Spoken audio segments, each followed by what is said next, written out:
আধার card update করতে দিয়েছেন, সেখানে মোবাইল নম্বর অ্যাড অথবা আপনার ফটো চেঞ্জ অথবা বায়োমেট্রিক চেঞ্জ এইগুলো করতে দিয়েছেন।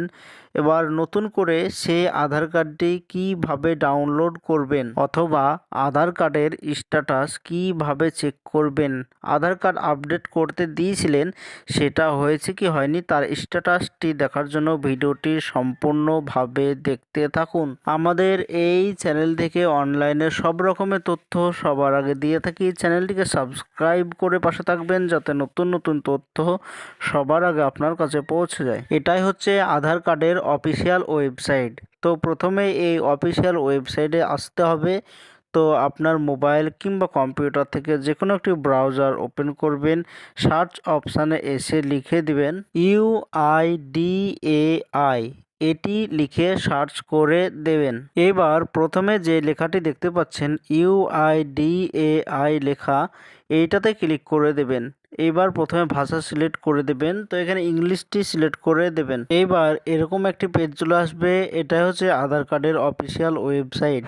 তো আপনার আধার কার্ডের স্ট্যাটাস দেখার জন্য অথবা আধার কার্ড আপডেট করতে দিয়েছেন বায়োমেট্রিক, ফটো এবং মোবাইল নম্বর, অথবা বাচ্চাদের নতুন আধার কার্ড ডাউনলোড সেটি চেক করার জন্য তো আধার আপডেট হিস্টোরি লেখা এইটাতে ক্লিক করে দেবেন। এইবার এইরকম একটি পেজ চলে আসবে, তো দেখতে পাচ্ছেন ওয়েলকাম টু মাই আধার লেখা।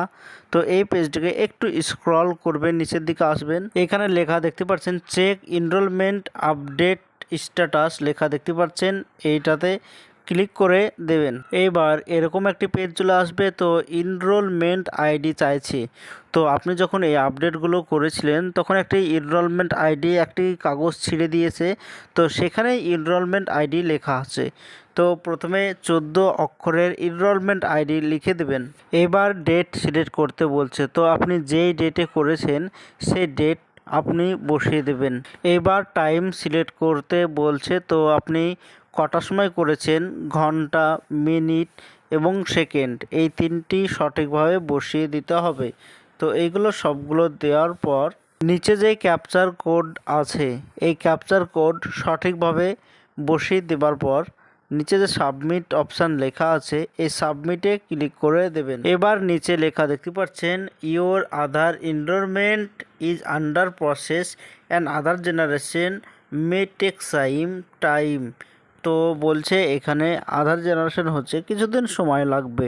আর যদি আপনার আধার কার্ডটি হয়ে যেত সাকসেসফুলিভাবে, তো সরাসরি আধার কার্ডটি ডাউনলোড হয়ে যেত। সেখানে আপনার পাসওয়ার্ড দিলেই আপনার আধার কার্ডটি খুলে যেত। আধার কার্ডের পাসওয়ার্ড হচ্ছে আপনার নামের প্রথম 4টি অক্ষর, বড় হাতের 4টি অক্ষর, এবং ডেট অফ বার্থে যে সাল আছে সেই সালটি বসিয়ে দিতে হবে। এইটাই ছিল আজকের জন্য ছোট্ট ভিডিও। এরকম নতুন নতুন তথ্য আমাদের এই চ্যানেল থেকে দিয়ে থাকি। চ্যানেলটিকে সাবস্ক্রাইব করে পাশে থাকবেন যাতে নতুন তথ্য আপনার কাছে পৌঁছে যায়।